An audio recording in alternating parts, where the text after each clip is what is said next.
မင်္ဂလာပါကျွန်တော်မြန်မာနိုင်ငံမှာလူတိုင်းသိတဲ့အရာတစ်ခုရှိပါတယ်အဲ့ဒါက Make in China တရုတ်ပြည်ပြည်ဆိုလို့ရှိရင်အရေးသွေးမကောင်းဘူးကြာရှည်မကောင်းဆိုတဲ့အချက်ပါဒီကိစ္စဟာတရုတ်နိုင်ငံထုတ်တဲ့ကုန်ပစ္စည်းတွေမကဘဲနဲ့ construction လို့ခေါ်တဲ့ဆက်လုပ်ရေးလုပ်ငန်းတွေပါမှာအကျိုးသက်ရောက်မှုတွေရှိနေပါတယ်ကျွန်တော်ဒီဗီဒီယိုလေးအရင်ကြည့်လိုက်ကြရအောင်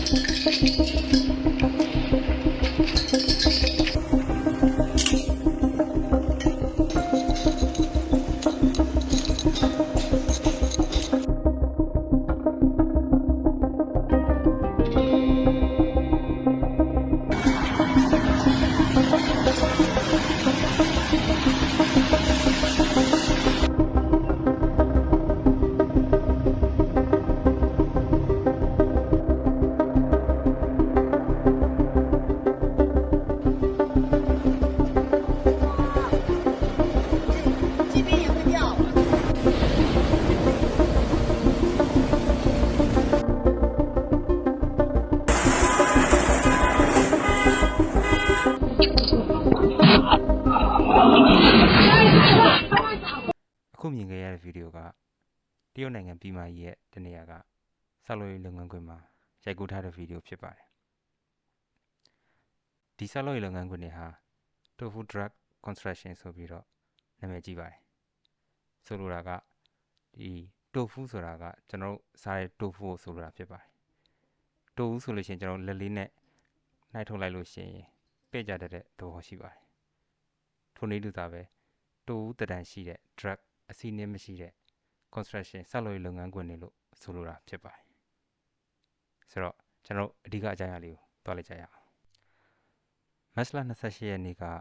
မြန်မာနိုင်ငံနဲ့အိန္ဒိယထိုင်းနိုင်ငံတို့မှာအင်အား9.9အဆင့်ရှိတဲ့ငလျင်လှုပ်ခတ်သွားတယ်ဆိုတာအားလုံးသိပြီးသားဖြစ်မှာပါဒီထဲမှာထိုင်းနိုင်ငံမှာလှုပ်ခတ်ခဲ့တဲ့ငလျင်ကြောင့်အထက်မြင့်အဆောက်အအုံ2ခုပြိုကျခဲ့ရပါတယ်ဒီထဲမှာငလျင်ကြောင့်အထက်မြင့်အဆောက်အအုံတစ်ခုပြိုကျခဲ့တဲ့ထဲမှာဆောက်လက်စအဆောက်အအုံတစ်ခုပါပါတယ်အဲဒီဆောက်လက်စအဆောက်အအုံပြိုကျမှုကြောင့်ကျွန်တော်မြန်မာလူသားအယောက်80ကျော်ပိတ်မိနေခဲ့ပြီးတော့2ဦးသေဆုံးတယ်လို့ကနဦးသတင်းတွေကြားသိခဲ့ပါတယ်ဒီကိစ္စနဲ့ပတ်သက်ပြီးတော့ကျွန်တော်စိတ်ဝင်စားလို့အင်တာနက်ပေါ်မှာရှာဖွေကြည့်တဲ့အခါမှာစိတ်ဝင်စားဖို့ကောင်းတဲ့အချက်လက်ချို့ကိုကျွန်တော်ရှာတွေ့ခဲ့ပါတယ်ဒီအဆောက်အအုံဟာဘယ်သူပိုင်ဆိုင်တဲ့အဆောက်အအုံဖြစ်တယ်ဒီအဆောက်အအုံဟာဘာအတွက်ဆောက်နေတဲ့အဆောက်အအုံဖြစ်တယ်ဒီအဆောက်အအုံကိုဘယ်ကုမ္ပဏီကနေပြီးတော့တာဝန်ယူတည်ဆောက်နေတယ်နောက်ဆုံးဒီအဆောက်အအုံဟာဘာကြောင့်ပြိုကျခဲ့ရတယ်စသဖြင့်စိတ်ဝင်စားဖို့ကောင်းတဲ့အချက်လက်တွေကိုကျွန်တော်ရှာရင်းနဲ့အချက်လက်တချို့ရခဲ့ပါတယ်ဆိုတော့ကျွန်တော်တို့ဒီဗီဒီယိုလေးအရင်ကြည့်လိုက်ကြရအောင်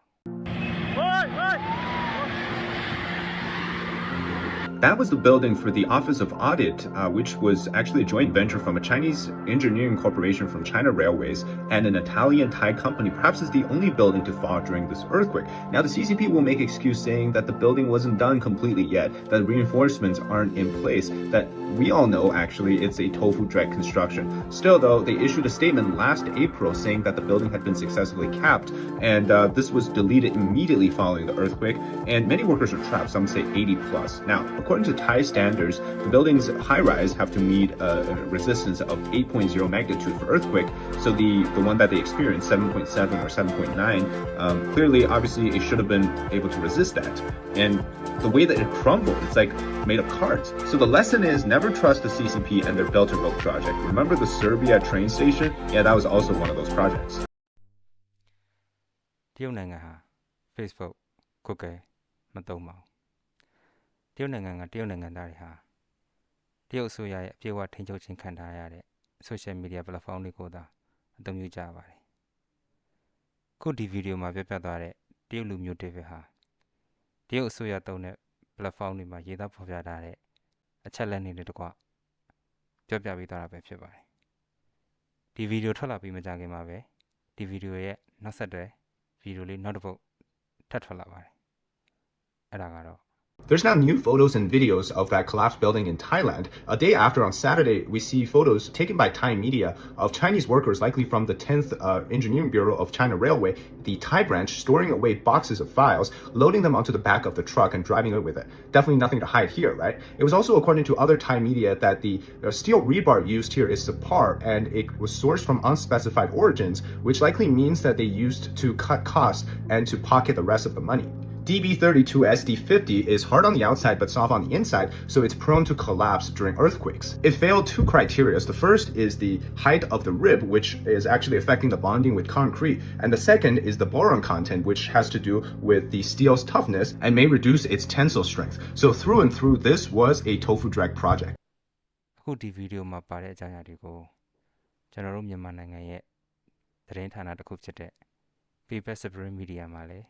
အတည်ပြုပေးပြီးသားဖြစ်ပါတယ်။ဆိုတော့တခါလေးကြည့်လို့ရအောင်ကျွန်တော်ဆက်ပြီးထည့်ပေးလိုက်ပါတယ်။ ထိုင်းနိုင်ငံဘန်ကောက်မြို့တော်မှာငလင်ကြောင့်ပြိုကျခဲ့တဲ့ဆောက်လက်စတိုက်ရဲ့အပြက်အစီးအစိပ်ပိုင်းတွေကိုစစ်ဆေးခဲ့တဲ့နောက်အရေးအသွေးမပြည့်မီတဲ့တံမဏိတိုင်တွေပါဝင်နေတဲ့ဆိုတဲ့အထောက်အထားတွေ့ရှိခဲ့ပါတယ်။မတ်လ28ရက်နေ့ကငလင်ကြီးကြောင့်ဘန်ကောက်မှာရှိတဲ့ဆောက်လက်စအထက်30တိုက်တလုံးပြိုကျခဲ့ပါတယ်။နောက်ထပ်2ရက်အကြာမှာတော့အဆက်အုံအပြက်အစီးပုံနေရာကနမူနာတချို့ကိုတာဝန်ရှိသူတွေကယူဆောင်ပြီးစုံစမ်းစစ်ဆေးမှုတွေပြုလုပ်ခဲ့ပါတယ်။ ဧပြီ2ရက်နေ့ကြေညာချက်မှာတော့ကနဦးစုဆောင်ရယူလာတဲ့နမူနာတွေထဲမှာတတ်မှတ်စံချိန်စံညွှန်းအရေးအသွေးမပြည့်မီတဲ့တံမဏိမျိုးပါနေတဲ့အထောက်အထားကိုတွေ့ရှိထားတယ်လို့ဆိုပါတယ်။စက်မှုဝန်ကြီးဌာနအရာရှိတွေဟာအပြက်အစီးပုံအောက်ကနမူနာတွေကိုရယူပြီးထိုင်းတန်နဲ့တံမဏိဌာနမှာဓာတ်ခွဲစစ်ဆေးမှုတွေလုပ်ဆောင်ခဲ့တာပါ။အဆက်အုံအတွက်တန်နဲ့တံမဏိတွေတင်သွင်းတဲ့ကုမ္ပဏီ3ခုတည်းကတစ်ခုရဲ့နမူနာတွေဟာတတ်မှတ်စံချိန်စံညွှန်းတွေနဲ့ကိုက်ညီမှုမရှိဘူးလို့ဝန်ကြီးဌာနအရာရှိတဦးကပြောပါတယ်။တရုတ်နိုင်ငံသားပိုင်တဲ့အဲ့ဒီကုမ္ပဏီဟာစုံစမ်းစစ်ဆေးမှုတွေခံရပြီးနောက်2024ဒီဇင်ဘာလကတည်းကအပိတ်ခံထားရတယ်လို့သူကဆိုပါတယ်။ပြိုကျအဆက်အုံမှာအသုံးပြုထားတဲ့အဲ့ဒီတံမဏိတွေကတော့ကုမ္ပဏီမပိတ်ခင်ဈေးကွက်ထဲရောက်နေတာတွေဖြစ်နိုင်ကြောင်းသူကမှတ်ချက်ပေးပါတယ်။ပြီးတော့အဲ့ဒီအဆက်အုံကိုလွန်ခဲ့တဲ့9နှစ်လောက်ကစတင်ဆောက်လုပ်ခဲ့တာလို့သိရပါတယ်။နောက်ထပ်ကုမ္ပဏီ2ခုကတင်သွင်းထားတဲ့တံမဏိနမူနာတွေမှာတော့ဘာပြဿနာမှမတွေ့ခဲ့ရပါဘူး။ဒါပေမဲ့နောက်ထပ်စစ်ဆေးမှုတွေထပ်လုပ်လို့အပြစ်အနာအဆာတစ်ခုခုရှာတွေ့တာနဲ့စက်ရုံတွေကိုဝင်စစ်မယ်လို့လည်းသူကသတိပေးထားပါတယ်။ငလင်ကြောင့်ဘန်ကောက်မှာဖြစ်ပွားတဲ့အဆက်အုံပြိုကျမှုမှာအမျိုးသား10ဦးအမျိုးသမီး9ဦးအသေးအပျောက်စာရင်းရထားပြီးပျောက်ဆုံးနေသူ82ဦးကိုလည်းကယ်ဆယ်ရေးတွေကဖြန့်ကျက်ရှာဖွေနေပါတယ်ရှင်။နောက်ဆက်တွဲသတင်းအနေနဲ့ပြိုကျသွားတဲ့အဆောက်အုံထဲမှာပိတ်မိနေတဲ့မြန်မာလူသားအယောက်80ကျော်ကိုထိုင်းအာဏာပိုင်တွေကအကောင်းဆုံးကယ်ဆယ်ဖို့အတွက်ကြိုးစားအထောက်နေပါတယ်။ထို့အခင်းဖြစ်တဲ့နေရာကိုထိုင်းဝန်ကြီးချုပ်ကိုယ်တိုင်လာရောက်ခဲ့ပါတယ်။သူလာရောက်စဉ်မှာမြန်မာလူသားခေါင်းဆောင်တဦးကနေပြီးတော့ဒီဝန်ကြီးချုပ်ကိုထိုင်းရှိခိုးပြီးတော့မြန်မာလူသားတွေကိုအစွမ်းကုန်ကုညီကယ်ဆယ်ပေးဖို့အတွက်တောင်းဆိုနေတဲ့ရုပ်သံဗီဒီယိုဖိုင်ကိုအားလုံးမြင်မိကြပြီဖြစ်မှာပါဆိုတော့ဒီဖြစ်ပျက်နဲ့ပတ်သက်ပြီးတော့ဒီကိစ္စမှာဘယ်သူတွေတာဝန်ရှိတယ်ဘယ်သူတွေတာဝန်ခံမလဲနောက်ဆက်တွဲဘာသတင်းတွေဆက်ရှိလာမလဲဆိုတဲ့အပိုင်းကိုကျွန်တော်တို့အားလုံးစောင့်ကြည့်ရမှာပဲဖြစ်ပါတယ်အဆုံးထိနားဆင်ပြီးလို့အတွက်ကျေးဇူးတင်ပါတယ်နောက်ဗီဒီယိုမှာပြန်လည်ဆုံတွေ့ပါမယ်